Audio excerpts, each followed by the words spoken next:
The telegram arrived at the British Museum on November 3, 1936, transmitted from a relay station in Oaxaca, Mexico. It contained only 7 words: Rios found, alive, will not leave tomb. Dr. Helen Rios had been missing for 41 days. The Cambridge-educated archaeologist had vanished while excavating a pre-Columbian burial site in the remote Sierra Mazateca mountains, leaving behind her field notes, her equipment, and a camp that looked as though she'd simply stepped away for an afternoon walk. The Mexican authorities had combed 100 square miles of jungle. Her colleagues had returned to England, certain she'd perished in a fall or succumbed to fever. Her obituary had already been drafted by the Royal Anthropological Institute, but Helen Rios wasn't dead. She was 60 feet underground, sealed inside Chamber 7 of the very tomb she'd been excavating, a burial complex dating to approximately 900 CE. And according to the rescue team that finally located her, she was frantically scratching symbols into the walls with a piece of broken pottery, muttering in a language none of them recognized. When they tried to extract her, she fought them with unexpected strength, screaming that she couldn't leave until the catalog was complete. They brought her up by force. She was emaciated, dehydrated, and covered in limestone dust. Her fingers were worn to raw stumps. In her pocket, they found a small obsidian blade and a leather journal filled with detailed drawings of artifacts that didn't exist, pieces that weren't in the tomb, weren't in any museum, and, according to later analysis, couldn't have existed at all based on the metallurgy and ceramic techniques of the period. Dr. Helen Rios never spoke coherently again. She died in a sanatorium in Veracruz 11 months later, still convinced she was underground. This is the story of how a rational woman of science descended into the earth and brought something back with her that wasn't madness, but might have been worse. Stay with me as we excavate the mystery of the archaeologist who unburied herself. Helen Rios had always been drawn to the dead, not in the morbid sense, nothing so theatrical. Her fascination was academic, meticulous, the kind that manifests in a child who arranges her collection of fossils by geological period and spends summers sketching the weathered headstones in country churchyards. By the time she reached Cambridge in 1912, at the unusually young age of 18, Helen had already taught herself basic stratigraphy and could identify ceramic periods of Mediterranean pottery by glaze composition alone. She was brilliant, certainly, but brilliance was common enough at Cambridge. What set Helen apart was her patience. Archaeology in the early 20th century was still dominated by treasure hunters and glory seekers, men who dynamited their way into Egyptian tombs and shipped home anything that glittered. Helen worked differently. She would spend 6 hours brushing sand from a single potsherd, documenting every layer, every angle, treating each fragment as if it held the complete story of a civilization. Her doctoral thesis, completed in 1919, concerned funerary practices of the Zapotec culture of pre-Columbian Mexico, specifically how burial goods were arranged to reflect the deceased's social status and spiritual preparation for the afterlife. It was exhaustively researched, drawing from Spanish colonial records, indigenous oral histories, and the limited archaeological work that had been done in Oaxaca. The thesis earned her a doctorate with distinction, and, more importantly, caught the attention of the British Museum's Department of Antiquities. By 1923, she was leading her own expeditions. Helen spent the next 13 years conducting methodical excavations throughout Mesoamerica. She worked primarily in southern Mexico, documenting Zapotec and Mixtec sites that had been largely ignored by researchers focused on the more spectacular Mayan and Aztec ruins. Her publications were dense, technical, and respected. She discovered no golden masks, no jade death shrouds, nothing that would make headlines in the London papers. But within academic circles, her work was considered foundational. She was mapping the quotidian life of ancient peoples through their burial practices, and in doing so, revealing how they'd understood death itself. Colleagues described her as reserved but not cold, focused but not obsessive. She never married, which raised eyebrows in some circles. But Helen seemed genuinely uninterested in romantic entanglements. Her life was her work. She maintained a small flat in Bloomsbury that she rarely occupied, spending 10 months of most years in the field. Those who knew her well noted that she seemed most comfortable underground, in the cool darkness of excavation trenches, surrounded by the careful architecture of the dead. In the spring of 1936, Helen received funding from the British Museum and the Royal Anthropological Institute to investigate a newly discovered site in the Sierra Mazateca mountains of Oaxaca. Local farmers had reported finding worked stone and ceramic fragments while clearing land, and preliminary surveys suggested a significant burial complex, possibly a tomb for Zapotec nobility, dating to the late Classic period. Helen assembled a small team, 2 graduate students from the National Autonomous University of Mexico, a surveyor, and a local guide named Esteban Cortez, who knew the mountains and could negotiate with the nearby villages. They established camp in late August, at the height of the rainy season, which most archaeologists would have avoided, but Helen's funding was limited and time-sensitive. She couldn't afford to wait for ideal conditions. The site exceeded expectations. Within the first week, they'd identified multiple chambers branching from a central corridor, all carved directly into the limestone bedrock of the mountain. The entrance had been deliberately concealed centuries ago, sealed with stones and earth. Inside, the air was cool and dry, preserved by the mountain's natural properties. The pottery they recovered was intact. The murals still vibrant. It was, as Helen wrote in her initial field report, the most pristine Zapotec burial site yet discovered, offering unprecedented insight into mortuary ritual and cosmology. She was methodical as always, documenting everything, moving slowly through the chambers. They worked in careful rotation. No one spent more than 6 hours underground without rest. Helen cataloged artifacts, sketched wall carvings, took measurements. In her journal, dated September 12th, she noted finding symbols she didn't recognize, geometric patterns that didn't match known Zapotec iconography. Possibly earlier influence, she wrote, or localized variant, requires further study. There was no indication in any of her notes, no hint in any letter she sent back to England, that Helen Rios felt anything was wrong. No reports of strange sounds, oppressive atmospheres, or psychological distress. She worked, she documented, she theorized. She was doing exactly what she'd spent her entire life training to do. And then, on September 21st, she went into the tomb alone and didn't come out. The last person to see Dr. Helen Rios before her disappearance was Esteban Cortez, the team's local guide and translator. In his testimony, given to Mexican authorities and later to British consular officials, remained consistent throughout the investigation. On the evening of September 20th, Helen had asked Esteban to accompany her into the tomb to help move some of the heavier artifacts for photography. They worked until dusk. This was normal practice, as the exterior jungle heat made the cool tomb chambers preferable during the day's peak hours. Helen seemed entirely herself, focused, professional, occasionally pausing to make notes in her leather field journal. She mentioned that she wanted to return early the next morning to begin detailed documentation of Chamber 7, the deepest chamber yet discovered. Located at the terminus of the main corridor approximately 60 feet into the mountain. Chamber 7 was distinctive.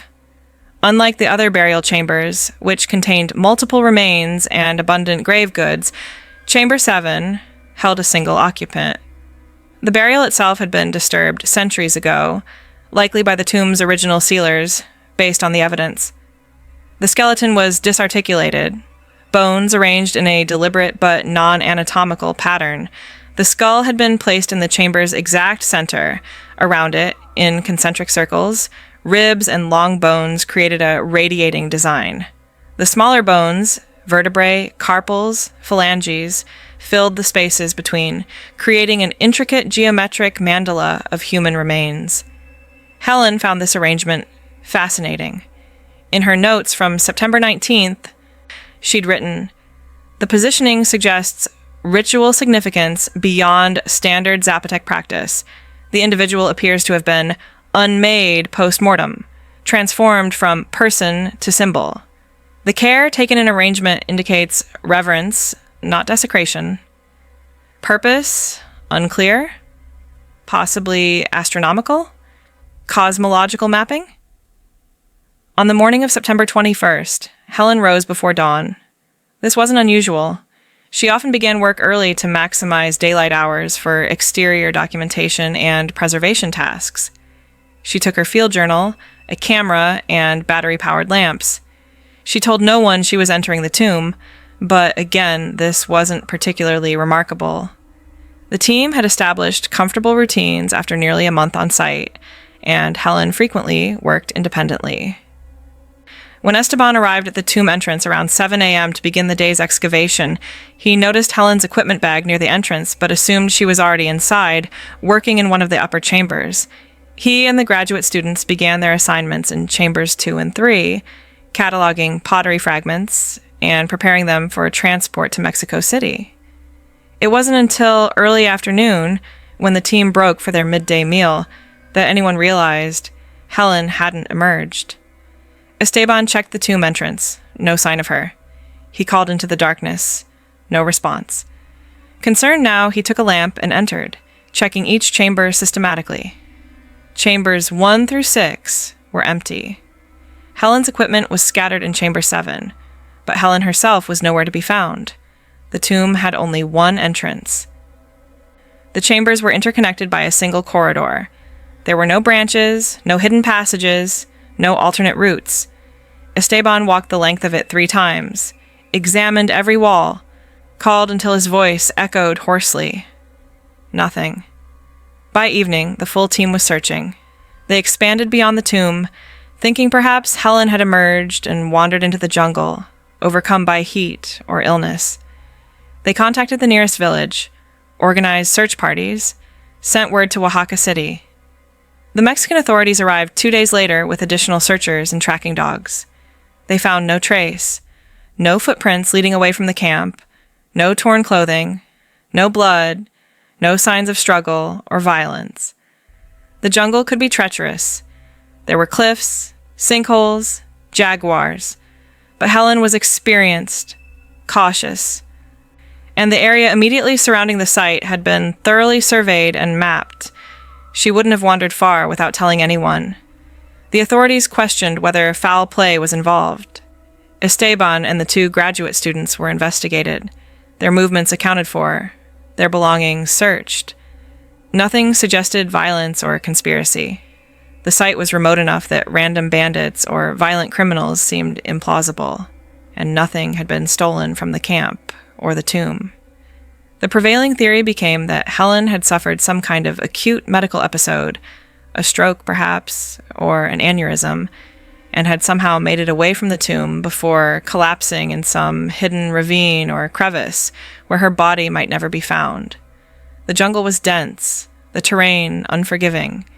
People could disappear there forever. By mid-October, the official search was called off. The British Museum recalled the remaining team members. Helen's sister in Dorset was notified. Memorial services were planned. And then, on November 1st, the Day of the Dead, appropriately enough, a Mexican Army survey team conducting unrelated topographical work in the region noticed something odd.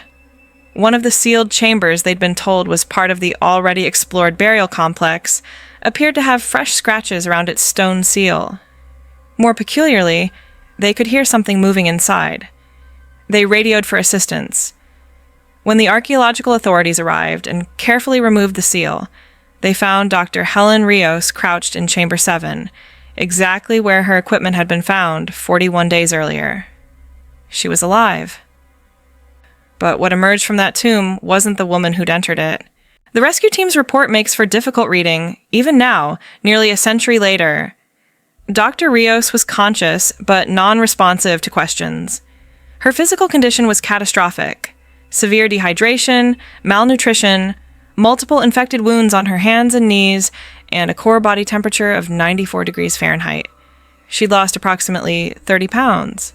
Her lips were cracked and bleeding. Her eyes were severely light-sensitive after so long in darkness, and she had to be blindfolded for transport. But she was alive, and by all medical logic, she absolutely shouldn't have been. A human being can survive roughly 3 to 4 days without water, perhaps a week in cool conditions with minimal exertion. Helen had been sealed in that chamber for 41 days. The tomb was dry, there was no water source. The rescue team found no evidence that she'd had food supplies, no discarded containers or wrappers, nothing to explain her survival. The chamber's seal was examined thoroughly. It had been closed from the outside, the stones wedged and mortared in the Zapotec style, matching the ancient construction methods. But the mortar was fresh, applied within the past several weeks. Someone had sealed her inside. The only logical candidate was Helen herself, though how she'd managed to seal the entrance from within remained mechanically unclear. The stones weighed upward of 50 pounds each. More disturbing were the modifications she'd made to the chamber itself. Helen had systematically rearranged every bone in the original burial. The careful geometric pattern that had fascinated her, the mandala of skeletal remains, had been completely dismantled and reconstructed into something else entirely. The bones now formed what appeared to be a three-dimensional model or map, with the skull serving as a central axis and long bones radiating outward at precise angles, supported by carefully stacked stones. Smaller bones had been embedded in the limestone walls, pressed into the soft rock with extraordinary force. Some had splintered from the pressure. On every available surface, walls, floor, ceiling, Helen had inscribed symbols. She'd used a combination of tools, the obsidian blade found in her pocket, fragments of pottery, and, when those failed, her own fingernails and blood. The symbols were geometric, repetitive, obsessive. Some resembled the unknown glyphs she'd noted in her journal weeks earlier, but others were entirely unique. Complex, interlocking patterns that seemed to fold into themselves, creating optical illusions of depth and movement. One of the rescuers, a medic named Carlos Fuentes, later described the chamber as making him feel inverted, as though he were looking down at the floor from above, while simultaneously standing on it. Another reported persistent vertigo that lasted hours after leaving the tomb. The graduate student who'd worked with Helen throughout the excavation took one look into Chamber 7 and refused to enter, claiming the air itself felt wrong, thick, and backwards. Helen's field journal was found, clutched in her left hand. The last dated entry was September 21st, written in her characteristically precise handwriting. Chamber 7 entry, 5:47 a.m., beginning comprehensive documentation of central burial arrangement. Symbols require translation. Potential astronomical calendar. Ritual map. After that, the writing degraded. The next 40 pages were filled with increasingly erratic sketches and notes. The handwriting became violent, pressing so hard the pen tore through the paper in places. She'd drawn the same symbol hundreds of times, a geometric figure that resembled a spiral staircase viewed from above, or perhaps a drill bit, or perhaps something else entirely, depending on how you turned the page. Around these drawings, she'd written fragments of text. The catalog must be complete before the passage opens. They arranged themselves this way intentionally. The pattern is the passage. I understand now why they dismantled him. You cannot walk through a door while embodied. The tomb was never meant to keep something in. And finally, written over and over in increasingly shaky script across the last 10 pages, I am the inventory. I am the inventory. I am the inventory. Dr. Mariana Solis, the physician who treated Helen during her initial stabilization in Oaxaca, noted that the patient appeared to be experiencing a dissociative state, possibly induced by extreme dehydration and sensory deprivation. But there were inconsistencies that troubled her. Helen's physical deterioration suggested weeks without water, yet she showed none of the organ failure typical of severe dehydration. Her kidney function was normal. Her electrolytes, while imbalanced, weren't at life-threatening levels. It was, Dr. Solis wrote in her report, as though the patient's body had been preserved rather than merely sustained. When Helen was lucid enough to be questioned, brief windows between long periods of catatonia, she insisted she'd been working. She needed to return to the chamber. The catalog wasn't finished. When asked what catalog, she became agitated, repeating that the bones had to be properly arranged, that she was responsible for documenting them, that they were waiting for her to complete the inventory before they could proceed. Who were they? The doctors asked. Helen looked at them with something approaching pity. The ones who were never buried, she said. The ones who buried themselves.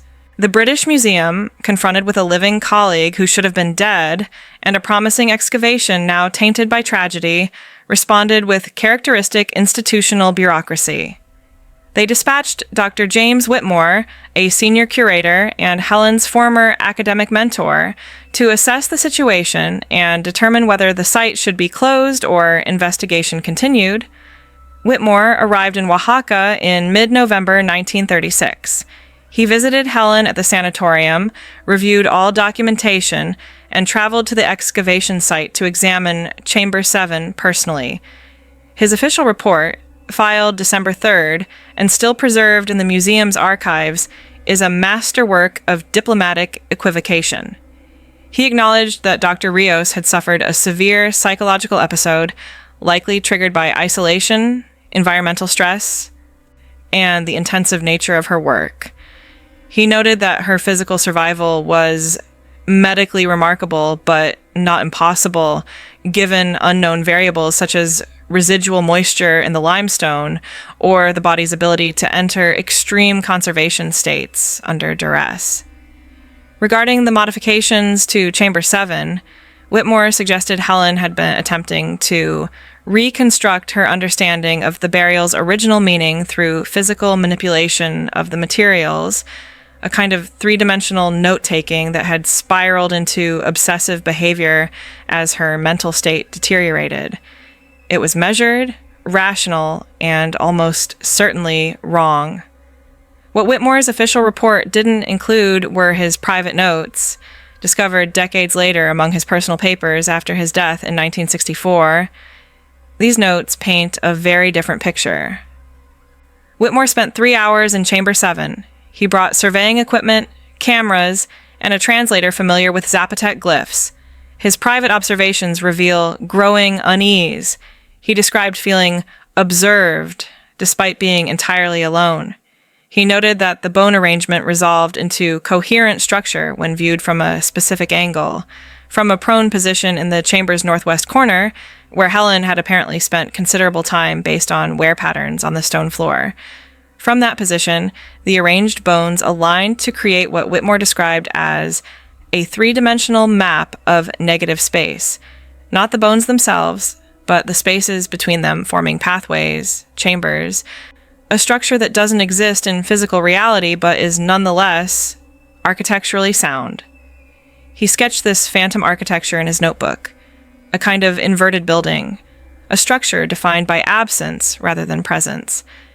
At the structure's center, corresponding to where the skull had been placed, Whitmore drew a small circle and wrote, "The point of departure." More disturbing, several symbols Helen had scratched into the walls matched glyphs Whitmore had seen in much older Olmec sites, even earlier in the pre-ceramic period. These symbols predated the tomb by at least 1,000 years. There was no evidence Helen could have known about these archaic symbols. "It is as though," Whitmore wrote, "Dr. Rios was accessing information she could not possibly have possessed, either through some extraordinary act of intuition, or through some other means I am not equipped to theorize about." On his final day at the site, Whitmore experienced what he described as a waking dream. While taking measurements in Chamber 7, he became convinced he could hear Helen's voice, not calling for help, but reciting something in a language he didn't recognize. The voice seemed to come from the walls themselves, from the spaces between the arranged bones. He left the chamber quickly and did not return. Whitmore's official recommendation was that the site be sealed permanently, for preservation purposes and out of respect for the ongoing medical treatment of Dr. Rios. The British Museum accepted this recommendation. By January 1937, the entire complex had been resealed, the entrance filled with concrete, and the location removed from official archaeological registers. Meanwhile, Helen remained in Veracruz under Dr. Solis's care. Her condition didn't improve.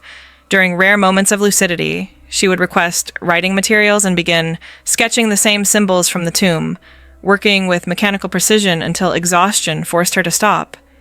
At night, nurses reported hearing her whisper in what sounded like multiple languages, though no one could identify them with certainty. Dr. Solis expressed frustration with the lack of psychiatric expertise available.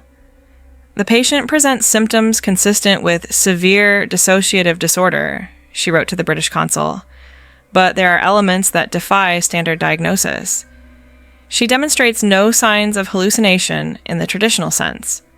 Rather, she seems convinced she is somewhere other than where she physically is. She believes she is still underground, still working, still completing some essential task. In April 1937, Helen stopped eating, claiming she didn't need it anymore. Despite forced feeding attempts, she continued to deteriorate, but through it all, she continued her work, inscribing those same geometric patterns on any blank surface with mechanical precision, as though copying something she could see that existed outside her physical environment. On August 12, 1937, Dr. Solis found Helen at 3 a.m., face turned toward the wall, hands moving in the air as though sketching on an invisible surface. When Solis approached, Helen turned and spoke with complete clarity, the first coherent sentence in weeks. "The catalog is complete," Helen said. "The passage is open. They're coming through." She died 6 hours later, at 9:17 a.m. She was 42 years old.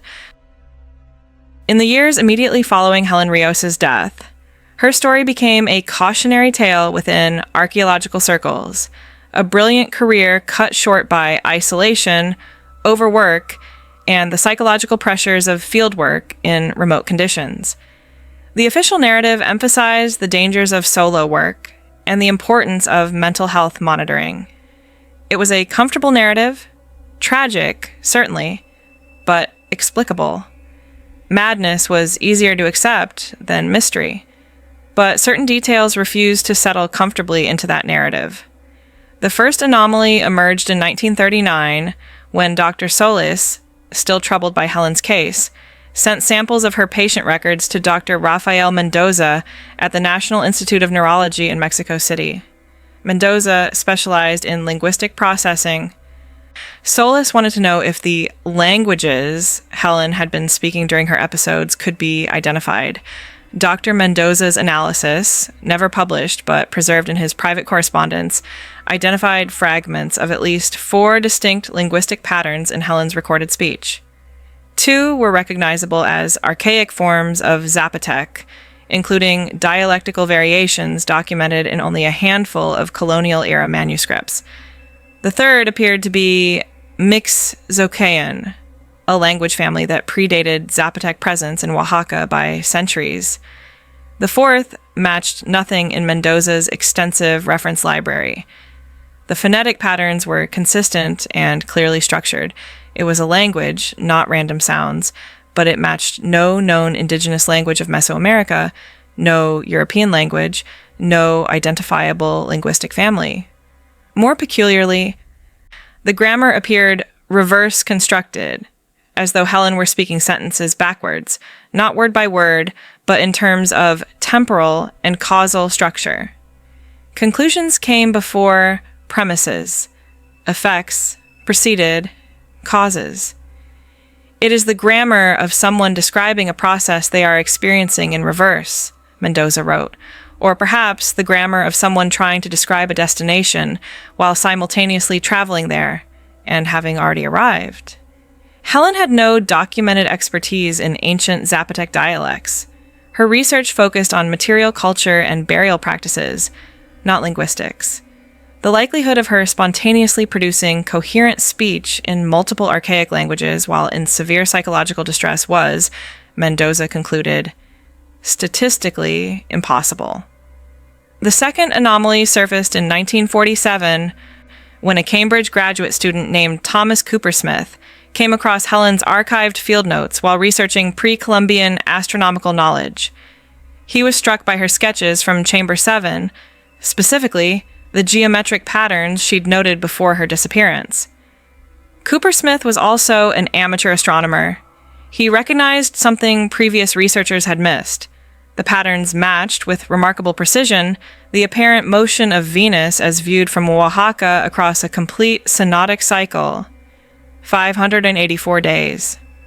More than that, the symbols Helen had inscribed during her time sealed in the chamber extended this pattern to include calculations for Venus's conjunctions, maximum elongation, and methods for predicting its position across multiple cycles. The Zapotec were known to be sophisticated astronomers, but this level of mathematical precision wasn't documented in any other surviving example of their astronomical knowledge. It was comparable to the achievements of the Maya, but expressed through an entirely different symbolic system.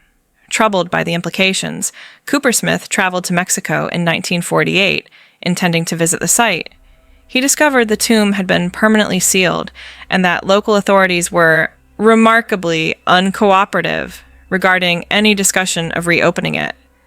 When he pressed villagers in the nearby community, he was told the place was closed and that people no longer went there. "Why not?" Coopersmith asked. "Because," one elderly man told him through a translator, "the things that were buried there are walking around now. We see them sometimes at night in the forests. They look like people, but they move wrong. They walk backward, but arrive forward. We leave them alone, and they leave us alone, but we do not go to that place anymore." Coopersmith documented this conversation in his field notes, but never published it. He completed his dissertation focusing on documented sites and never returned to Mexico.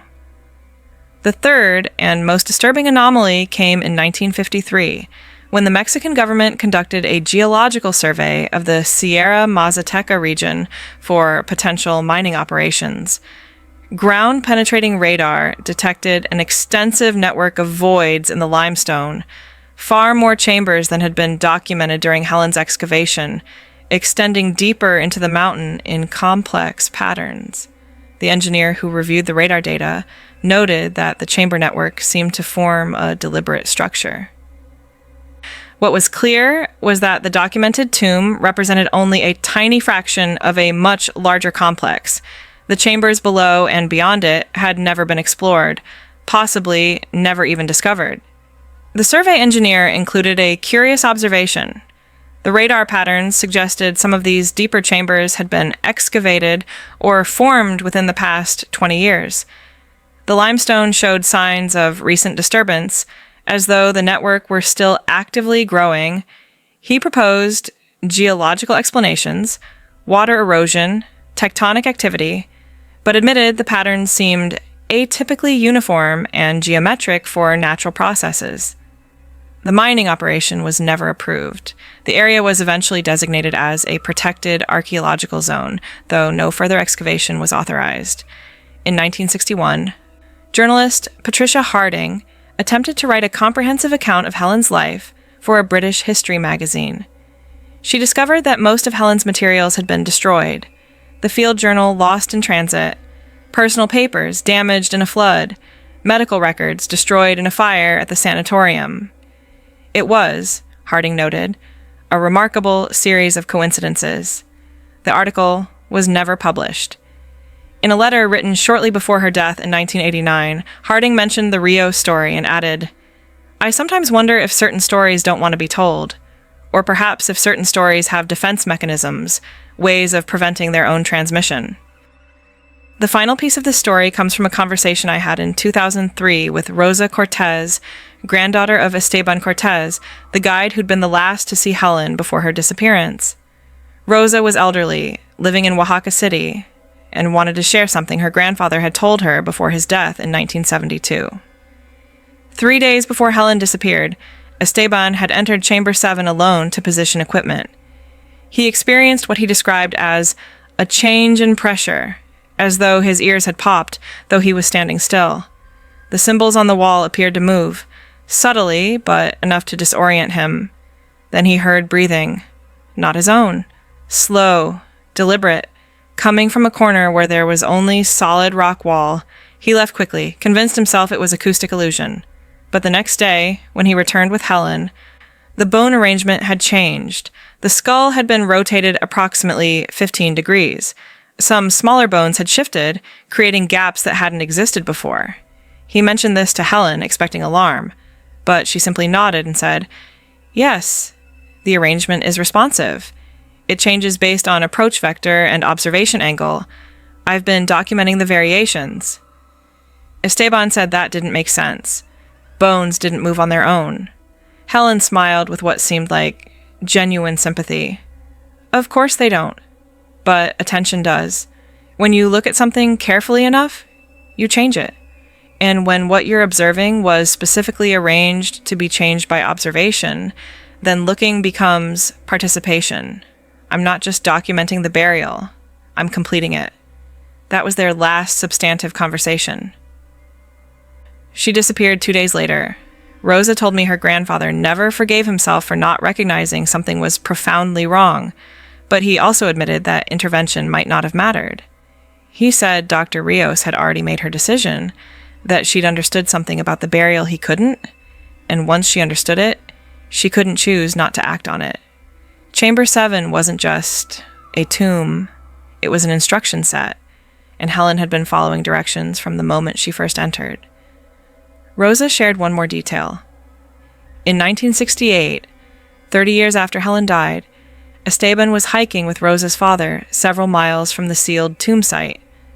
They found a chamber opening partially concealed by vegetation, one they'd never seen before. Inside, the walls were covered in symbols, the same geometric patterns from Chamber 7. "But those chambers had been sealed," I said. "That particular one had been," Rosa agreed, "but my grandfather said the mountain had hundreds of chambers, maybe thousands. Perhaps they were all connected in ways no survey had mapped, or perhaps the patterns themselves were what connected them, a network that existed in the act of observation itself." She stood to leave, then turned back. My grandfather said that in Dr. Rios's final weeks, she wasn't trying to remember the tomb. She was creating directions for something to follow, and he believed something had followed those directions and arrived. After Dr. Rios died, the mountains felt different, more crowded, though he never saw anyone, as though the population had increased, but the new residents were careful not to be noticed. The official records end with Helen's death in 1937. The tomb remains sealed, abandoned in the remote mountains. Dr. Helen Rios published 43 papers, documented dozens of burial sites, trained a generation of archaeologists. By any measure, she was a success. But her final work was never published. The catalog she spent her last days completing exists only in symbols scratched into limestone and asylum walls. If it was a map, we don't know what territory it describes. If it was instructions, we don't know who was meant to follow them. Or perhaps we do know, and don't want to acknowledge it. Because Helen Rios spent her life studying how ancient peoples prepared their dead for passage to another world. In Chamber 7, she may have discovered that some passages work in both directions, that some tombs weren't meant to keep the dead in, but to keep something else out. The archaeologist who studies death long enough eventually becomes part of the excavation, and some knowledge doesn't make you free. Some doors, once opened through understanding, can never be closed.